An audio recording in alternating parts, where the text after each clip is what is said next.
bem, pessoal, vamos voltando aqui para o segundo bloco, a segunda parte do nosso programa. E na primeira parte nós pegamos um pouco pesado, né?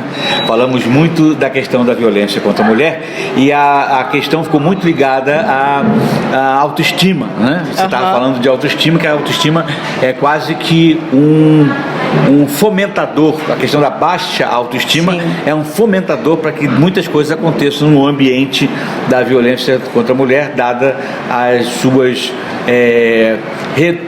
recusas, né? Suas preocupações internas, profundas, suas fragilidades trazidas pela autoestima muito baixa. E aí a pergunta primeira é a seguinte: por que essa autoestima baixa? Por que mulher é tão dada a uma autoestima baixa? Isso acontece mais nas mulheres que nos homens. Por que isso acontece assim? Estou dizendo da minha percepção natural, eu tenho um pouquinho de vida. Não tem nenhum dado estatístico científico, mas eu percebo isso nas conversas.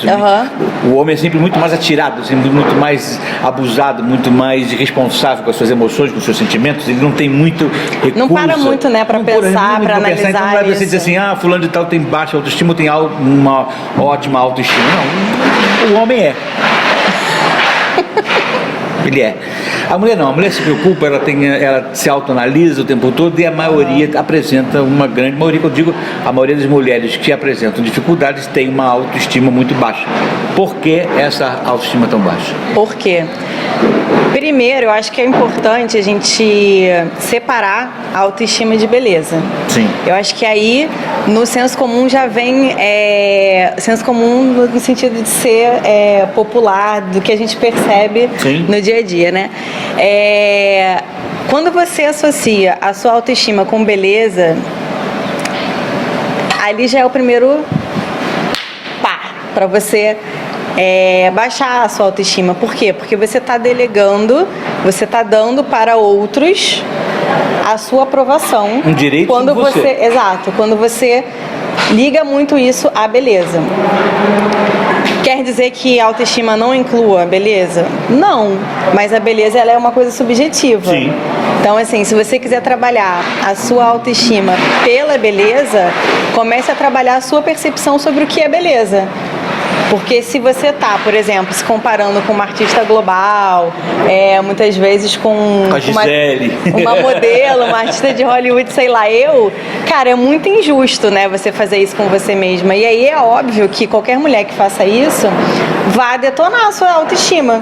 Primeiro porque você está vendo a mulher lá super no palco, né, maquiada, produzida, com iluminação, com câmera, ângulo perfeito, que vive da imagem. Porque se ela não tiver assim, ela não vai ser contratada, né? Tá lá no Photoshop e tudo, e você olha pra você com os cabelos assim, né? Ainda nem tomei banho. Tudo engradenhado. Acabei de cozinhar uma panela de feijão. Tô cheirando a pastel frito. Cheiro de cebola, alho na mão. Aí você olha pra Gisele e você vai fazer o quê? Se mata. Você achar a pior pessoa do mundo. Natural. Então, assim, autoestima não é isso, não é beleza. Inclui a beleza também, mas vai muito mais. Vai da sua autoaprovação, do quanto que você se ama mesmo, do quanto que você se aprova intelectualmente, do quanto que você valoriza, celebra cada pequena conquista que você tem. Tudo isso vai colocando, é como se você tivesse porquinho. Todo mundo teve porquinho na infância, né? E aí você vai colocando uma moedinha lá, uma moedinha. Um cofrinho de porquinho. É um cofrinho. Então é como se cada vez que você faz isso, você colocasse uma moedinha no seu cofrinho. E aí no final do ano, depois de não sei quanto tempo, às vezes nem precisa passar um ano, se você quebra aquele porquinho, ele tá cheio de moeda. Então se você tiver o seu potinho da autoestima e você conseguir colocar nele ali, cada pequeno momento em que um dia que você se sentiu, é bonita, muito bonita, o que você fez? Será que você não consegue reproduzir hoje aquilo que você fez lá no passado para você se sentir tão bonita assim, nesse dia ideal, nesse dia perfeito? Celebra as suas notas na faculdade, se você estiver na faculdade. Celebra uma promoção, celebra um elogio que você teve no trabalho, ou dentro de casa, um reconhecimento. Que seja um arroz bem feito. Pô, eu não sei fazer arroz. Meu arroz é uma porcaria. Porque ou falta azeite, ou falta sal, ou falta alho, ele nunca tá temperado no ponto. Acho que eu toquei no calcanhar de Aquiles de alguém. Então tudo bem, semana passada com relação à gravação, né? A minha mãe tava viajando. Aí eu falei, cara, ferrou, né? Eu que vou ter que garantir aqui, beleza. ela não conseguiu deixar muita coisa pronta e tudo bem também que ela não precisava, né? Todo mundo adulto, ela ia fazer por carinho, mas enfim, se não fizesse, tudo bem. Aí eu falei, tava com fome, eu falei, cara, eu vou fazer um arroz pra mim, né? Cara, quando o arroz ficou pronto, Você fez um sushi. eu comi porque assim, fui eu que comi. Aí meu pai chegou, opa, tem arroz? Eu falei, pai, tem alguma coisa aí. Agora se é arroz, eu não sei. Quando acabou o arroz, você ficou sem sushi. Ficou sem tempero. Aí ele comeu mesmo assim, enfim. Então assim, tá, eu não sei fazer arroz, mas eu faço uma panqueca de manhã que é um espetáculo. Então. O que mais que eu faço? Não tenho a menor ideia. Não sei, torta de frango com mas espinafre, pode falar que a gente vai anotando, né? Aí eu vou olhando pra isso, não pra aquilo que eu não sei fazer, Perfeito. né? O arroz, tudo bem, aí a gente bota o feijão em cima, tá ok, ótimo. nós vamos fazendo, botando esses elogios, essas coisas boas no porquinho, e isso diretamente está ligado a um aumento da autoestima, ou nem isso eu consigo perceber quando a minha autoestima é muito baixa? Eu acho que você só não percebe se você não testar, né? Pois é, mas eu estou dizendo isso pelo seguinte, tem pessoas que não conseguem enxergar aquilo que fazem bem, né? Ou porque não recebem o devido reconhecimento, ou porque não sabem receber o devido reconhecimento, não se percebem no poder ou na capacidade, na possibilidade, no direito de serem elogiadas e, portanto, terem um estímulo, um desenvolvimento na sua autoestima. Quer dizer, aprenderam a viver naquele ambiente de autoestima baixa. Até porque, de repente, o script de vida da pai, da mãe ou de quem quer com quem ela tenha vivido, isso é muito natural. Agora, como é que você faz, você como coach faz para arrancar as pessoas, e aí era a segunda parte da pergunta, arrancá-las dessa autoestima baixa para trazer para o mundo de possibilidades de que ela pode sim ser muito além daquilo que ela pensa de si mesma, a ponto de ter a condição de construir um escudo contra a violência, seja ela física ou abusiva. Quisera eu poder arrancar as pessoas do lugar onde elas estão, abrir a cabeça legal, e botar, né? Assim, olha, essa ideia aqui que você tem que cultivar. Pena que não funciona assim. Seria muito mais fácil o meu trabalho, mas eu não estou nesse trabalho para ele ser talvez fácil, você não né? tivesse trabalho, se fosse tão fácil. E não é para ser fácil. Mas eu acho que assim, é você parar para olhar Olha a palavra que a gente está debatendo. Autoestima. Auto é de quê? Si próprio, estima de si próprio, né? Si mesmo. É o quanto eu me aprecio, o quanto que eu me valorizo, o quanto que tem a ver com amor também, né? O quanto que eu me acho importante, o quanto que eu me aceito. A partir do momento que a minha autoestima precisa ser preenchida por um reconhecimento de uma outra pessoa, seja que outra pessoa for, não é autoestima. Eu estou delegando ao outro o direito de dizer que eu sou. É seu, é você que tem que desenvolver, é você que tem que preencher, é você que tem que achar uma maneira de se amar. Porque a maneira que eu tenho para me amar não é a sua maneira de se amar. E é a autopercepção, a autoanálise, é parar cada vez que estiver doendo, cada vez que você estiver se sentindo um cocôzinho, por que eu estou me sentindo um cocôzinho? Porque eu me sinto um cocôzinho às vezes também. E tá tudo bem. Porque ninguém precisa estar com a autoestima lá no talo todos os dias. Eu não posso pensar isso, né? Porque eu não seria um cocôzinho.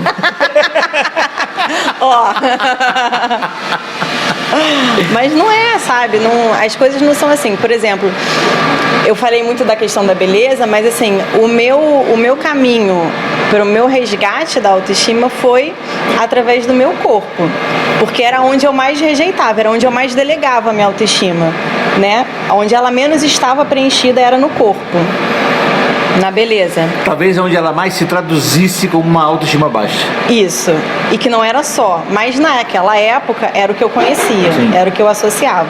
Hoje eu sei que, principalmente a questão intelectual, também ela interfere para cima ou para baixo.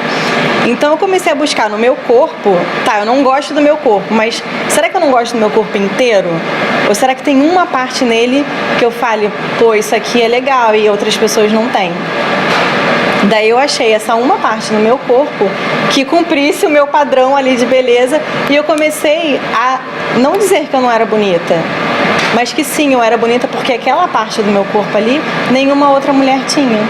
Não tinha tão, sabe? Aí, claro, a gente não deve se comparar, mas a gente se compara o tempo inteiro, não tem como. O desafio é esse, é você cada vez mais se afastar disso. Então ali, naquela parte do meu corpo, eu me amava. E se eu podia me amar naquela parte do meu corpo, eu podia me amar no meu corpo inteiro. E esse foi o meu caminho de volta pra mim. E isso me abriu o horizonte para outras coisas, para ver, ok, então agora que eu já tô melhor no meu corpo, e muitas vezes o que acontece? A gente tenta mudar o nosso corpo porque a gente odeia ele. Tá errado. Você tem que mudar o seu corpo porque você ama ele. Foi ali que eu consegui emagrecer, foi ali que eu consegui sair bem, confiante. E aí a gente fica associando tanto a nossa autoestima ao nosso corpo, à nossa imagem, que se um dia a gente acorda com um bad hair day, né, um dia do cabelo ruim, Uau. o meu dia inteiro tá... Como é que repete isso? Olhando pra câmera, qual é que é o Qual a câmera que você quer? Essa aqui. Fala ali. Bad hair day, o Uau. dia do cabelo ruim, né? É que todo mundo passa por esse dia. Alguns tem mais dias desse no mês, outros menos, mas todo mundo tem. No meu não acontece nunca. É? Então tá bom, que bom. Ele não desalinha, ele é duro bastante pra nunca ficar diferente. É porque talvez ele não seja grande o suficiente pra entrar nesse bad hair day. Mas...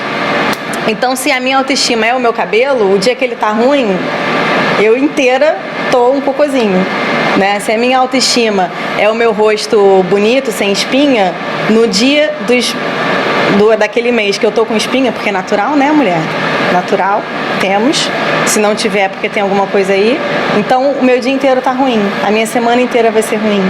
No dia que eu tô mais inchada, porque eu tô próxima do meu período menstrual, porque eu estou no meu período menstrual, então eu não sou uma mulher bonita, não sou uma mulher poderosa, porque eu tô inchada. Inclusive, isso está em vários outros aspectos da vida, né? Se eu tô com dinheiro, se eu não tô com dinheiro, se eu estou com meus filhos perto, se eu não tô com meus filhos perto, se eu tô com meu marido perto, se eu não tô com meu marido perto. Tanta coisa circunda a vida da mulher que as suas situações, as suas circunstâncias vão variando, e isso vai lhes atingindo de maneiras diferentes, gerando baixa ou aumento, né? Uma baixa ou um aumento dessa autoestima. Agora, como é que você percebe e como uma pessoa pode se perceber crescendo e equilibrando essa autoestima diante das circunstâncias da vida, ou como ela pode começar a acender o alerta quando percebe que essa autoestima está caindo também de acordo com aquilo que ela está vivendo? Quais são os sinais de variações que precisam ser percebidos para que ela não entre na baixa autoestima, e que ela consiga manter pelo menos perto de uma autoestima aceitável? No meu trabalho eu identifico muito através da escuta ativa, porque eu tenho que estar presente ali para tudo que a minha cliente está me falando, e através da fala dela eu consigo perceber sinais. Agora, você sozinha às vezes é difícil você identificar tudo isso, né? Você tem que já estar numa caminhada em busca do autoconhecimento e do autodesenvolvimento, para você ter essa percepção de você. Mas muitas vezes é assim, quando você só entra em relacionamentos que são fracassados, que você não consegue ficar com uma pessoa por muito tempo, às vezes fica meses, às vezes fica um ano, mas é aquele relacionamento que não é saudável, que você não pode ser você. Isso quer dizer o quê? Que eu estou delegando a minha autoestima para outra pessoa, porque eu só posso ser feliz, eu só posso me sentir amada se eu tenho alguém do meu lado me amando, e eu não consigo ficar sozinha. Isso é sinal de que eu não estou me amando e que eu não estou conseguindo ficar comigo. Por que as pessoas não têm medo da solidão? Porque na verdade elas não querem se ver, não querem descobrir que a autoestima delas está lá no pé. Quando eu dependo muito de um cabelo perfeito, quando eu dependo muito de uma maquiagem, quando eu dependo muito da roupa certa, de ter um corpo sem gordurinha nenhuma, isso tudo é um sinal de que eu estou delegando a minha autoestima. Quando eu me acho intelectualmente incapaz, quando eu estou concorrendo a uma promoção no meu trabalho e eu sei que é o outro que vai ser chamado para aquele cargo e não eu, é porque eu estou delegando a minha autoestima, né? Eu não me sinto intelectualmente capaz de concorrer às vezes com um homem, por exemplo, no mesmo posto. Por que não? Por que não? Se eu tiver as habilidades, o comportamento, as atitudes necessárias, às vezes mais a atitude e comportamento do que o conhecimento técnico. Então toda vez que eu entro nessa comparação e que eu já acho que eu vou perder, sem ter indício nenhum disso, é porque eu não estou com a minha autoestima bem preenchida. E a ideia do potinho é que vira material, porque tudo isso é subjetivo. Como é que você controla o seu pensamento? Se você não tiver se você já não tiver lido muito sobre autodesenvolvimento, ou espiritual também, às vezes a religião ajuda muito, se você não tiver passado por um processo de coach, como é que você dá conta de tudo isso sozinha? Agora, me diz uma coisa, a gente está falando muito sobre a questão da autoestima da mulher e está deixando, de certa forma, da maneira que a gente está levantando, e lógico que é uma responsabilidade minha como entrevistador, estou direcionando para o lado de que a mulher se encontra num ambiente de violência, seja ele uma violência abusiva ou uma violência física, por conta do comportamento dela, que dentro da sua autoestima baixa ou alta, ela consegue equilibrar e impedir essas questões. Mas existe um fator que a gente não está falando, que era o fator do comportamento masculino, que embora o Mulher Integral fale sobre o universo feminino, a atitude masculina interfere diretamente nesse universo e ela precisa também ser avaliada nesse quesito, no sentido de que o homem também tem sua responsabilidade em relação ao atingimento e ao ataque que ele faz no universo feminino, quando ele desrespeita a mulher, seja por violência física ou por violência abusiva. Como lidar e o que fazer com estes homens para que eles comecem a perceber o limite e parem de atingir o universo feminino? Como é que eles vão perceber, como é que vai se fazê-los perceber que eles não podem passar daqui? E onde é que está esse limite? Eu estou apertando você muito hoje, eu sei, mas aí você já estreou, agora o pau vai cantar na casa de nós. Olha, eu acho que o limite, ele é sempre colocado pelo outro. Não tem jeito. Se eu não sei dizer não, como é que a outra pessoa vai perceber que ela está passando do limite? Só que a gente está devolvendo a bola de novo para a mulher. Eu sei, mas aí não é a mulher, pode ser um homem também. Vamos falar de limite. O limite, ele é imposto, ele não é percebido. Ele pode ser percebido, mas através da imposição de uma terceira pessoa, da segunda pessoa, enfim, que seja. A lei é um limite, mas eu percebo a lei ela foi imposta a mim. E se eu não concordo com aquela lei, possivelmente eu nem vou seguir. Eu vou sofrer as consequências depois, mas enfim. Então, o limite é como se fosse uma espécie de lei, mas não uma lei escrita. Faz parte dos acordos. A gente está o tempo inteiro fazendo acordo nos nossos relacionamentos. Aí seja relacionamento, né, de uma forma ampla. Então, agora, é porque o autoconhecimento, eu acho que dificilmente é uma coisa que não é uma iluminação, entende? Então isso só pode existir na troca.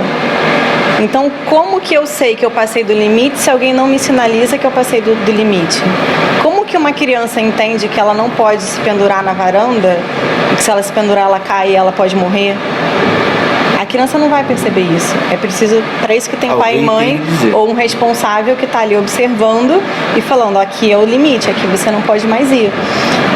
E limite também é muito amplo, porque assim, se pra mim alguém colocar a mão na minha perna e não me diz nada, essa pessoa pode colocar a mão na minha perna, é uma perna, todo mundo tem. Agora, para outras mulheres, isso pode ser um sinal de abuso. Então o limite dela é diferente do meu. Por isso que é importante saber falar. E a outra pessoa que está nessa interação tem que saber perceber. Porque às vezes a gente não fala, mas o corpo fala, né? A expressão facial fala. Tudo fala, a gente está o tempo todo comunicando. Então, diante disso, eu acho que é buscar. Então, entender sobre comunicação não verbal, buscar sempre se examinar, mas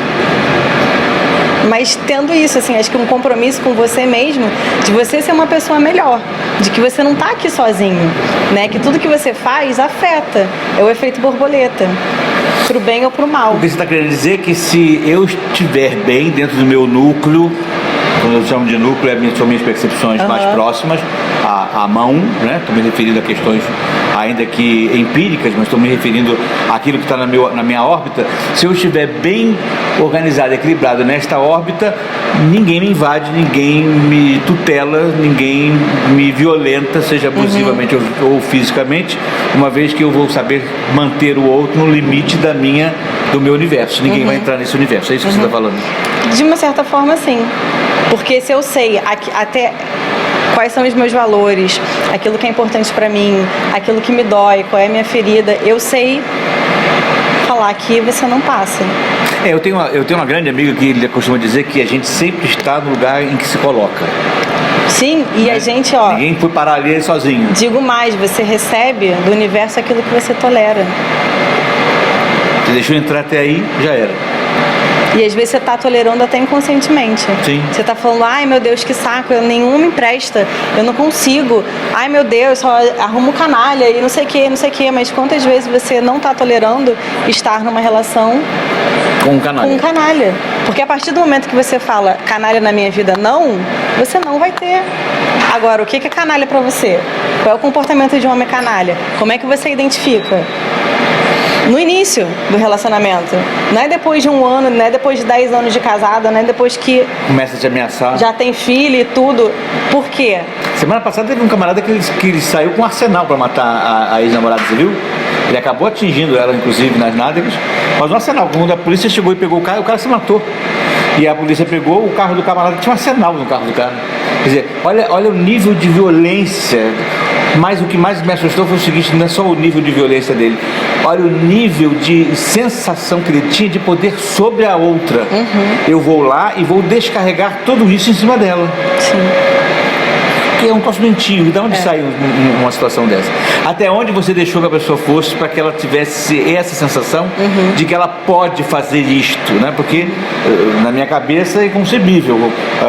Eu não vou nunca imaginar que eu posso sair primeiro pegando uma arma, pegando um arsenal, pior ainda. Porque eu não estou só desrespeitando a pessoa que eu estou tentando a quem eu vou dirigir a minha violência. Eu estou desrespeitando ela, estou desrespeitando as leis, vou viajar com esse monte de coisa no carro, ninguém vai me pegar, se parar eu faço, aconteça. É muito destemor dentro de uma circunstância para que esteja ligado única e exclusivamente à relação que ele tem com essa menina. Sim. Então, e isso, claro, que isso é demonstrado em vários fatores durante a relação. Porque não existe essa questão de dizer assim, não, ele faz isso, mas comigo é diferente. Não é. É isso que eu quero abordar, entende? Não é. A pessoa pode realmente perceber isso em outros aspectos, porque quando diz assim, não, ele faz isso ali, mas comigo não vai fazer, porque não existe isso. Porque você quer acreditar nessa ilusão que eu você gosto criou de pra dizer você. sempre isso, que o pau que dá em Chico dá em Francisco. Se fez com ele, vai fazer com você. A não ser que realmente ele, né? Mas não é por você que ele não vai fazer. Se no caminho dele tiver uma quebra emocional ali forte, que ele perceber que aquele comportamento dele é realmente abusivo, que ele não precisa agir assim, que ele não deveria agir assim e que ele não tem o direito de agir assim, se alguma coisa forte acontecer na vida dele que promova essa reflexão, ele vai mudar. Agora, ele não vai mudar por sua causa, porque você é fofinha, maravilhosa, porque você é um floquinho de neve e aí com você vai dar tudo certo. Não, nenhum casamento termina, nenhuma relação termina e nenhuma mulher é violada ou espancada, ou o que quer que seja. Tudo isso começou lá atrás. De uma hora para outra. Não é de uma hora para outra. Começou da primeira vez que você não disse não. Começou da primeira vez que você deixou ele gritar com você. Começou da primeira vez que você deixou ele levantar a mão pra você. Ele não precisa te bater. Ele bate porque todas as vezes que ele levantou a mão você não falou nada. É verdade. Violência gratuita, isso acontece quando é um franco atirador desses malucos saindo no tiro em todo mundo, é um ataque generalizado, não tem ninguém especialmente como alvo, né? Fora isso, toda a violência sofrida nesse aspecto, nesse âmbito, ela começou lá atrás, né? Ela foi permitida lá atrás e foi num crescente. É muito difícil perceber isso, mas quem está fora tem que estar ligado. Eu queria, para a gente se encaminhar para o final, eu quero dizer uma outra coisa, eu queria que você também avaliasse o que eu vou dizer. Muitas vezes, você que está me assistindo aí, não precisa necessariamente ser a mulher, muitas vezes a gente começa a perceber, mesmo estando de fora, que determinada circunstância vai acabar acontecendo ou levando a isto, a uma violência ou a um abuso. Você que está me ouvindo, você tem responsabilidade de se meter nessa história. Acabou a história de a gente dizer que em briga de marido e mulher ninguém mete a colher, porque foi nesse comportamento que muitas vezes nós nos omitimos e pessoas foram mortas ou sofreram violências por anos, achando que isso é responsabilidade da pessoa. A responsabilidade também é sua, assistindo, percebendo, intuindo, desconfiando que uma mulher está sendo violentada fisicamente ou sofrendo abuso emocional, denuncie, acompanhe, ajude, resgate, dê a ela a possibilidade, a oportunidade de se dizer, de se descobrir, de denunciar a situação. Né, e de se livrar dessa situação.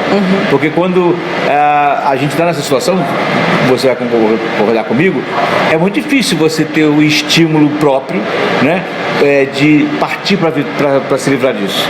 Você não está ali à toa. Então você precisa de ajuda. E essa ajuda pode ser de um filho, de um pai, de um irmão, de uma mãe, de quem quer que seja. Você é responsável por essa pessoa que você gosta, por essa pessoa com quem você convive. Você precisa dar-se e dar ajuda ao outro. Tá certo isso? Você é especialista, mas eu me indigno muito com essa situação. Eu também. Porque eu acho que durante muitos anos eu percebi gente dizendo assim, não, mas isso acontece lá com a minha irmã, mas eu não vou me meter, porque ela sabe lá a relação dela com o marido dela. Bom, se você com o irmão não se meter, cara... Quem que vai? Ninguém vai se meter. Então você precisa... E depois que o pior acontecer, exatamente, você não vai ter nada. Então você precisa pular essa cerca antes, você precisa cruzar essa fronteira, não ter medo, porque é muito melhor que a gente acabe perdendo uma amizade do que perdendo a vida de pessoas amigas, desnecessariamente, ok? Você quer mandar mais um último recado? Ai... Nosso diretor já está com o dedinho lá, doido para desligar a câmera. Não, assim, isso eu acho que é um tema que vale a pena a gente explorar sempre. É um tema que me sensibiliza enquanto mulher. E aí aqui eu acabo falando muito mais enquanto mulher do que como coach, como especialista, como qualquer outra coisa. Porque eu acredito num mundo melhor, eu acredito num mundo em que nenhuma mulher precise se diminuir. Aceite ser diminuída por outro ou que ela faça isso com ela mesma. Então a minha missão é justamente essa. Só que isso me trabalha aqui com uma raiva, sabe? Assim, uma indignação que eu tenho dentro de mim. Mas que aqui seja um canal para a gente debater também sobre isso. E também eu entendo o quanto que pode ser difícil para você falar não. O quanto que pode ser difícil para você tomar uma atitude. Eu entendo que você se veja como vítima. E você é vítima nessa situação. Mas, acima de tudo, você é responsável por você sair dessa. E não pense que não existe solução, que não existe um relacionamento fora esse, que você não vai conseguir se sustentar financeiramente sem esse cara do seu lado, que você não vai receber amor se não for dele, porque isso que você está recebendo não é amor. Escolha por você. Assuma a responsabilidade de assumir a sua vida e não tenha medo, porque o que você precisar para sustentar essa decisão que você tomou vai aparecer. E para resumir, a gente pode dizer o seguinte: existe vida além desse canalha que está do seu lado. Exato. Gente, muito obrigado. Muito obrigado pela participação de todos aí, pela paciência de vocês. Anotem sempre o nosso WhatsApp que fica aí na tela de vocês. Até a próxima semana com Patrícia Mello no Mulher Integral. Obrigado. Obrigada. Tudo de bom para vocês. Tchau.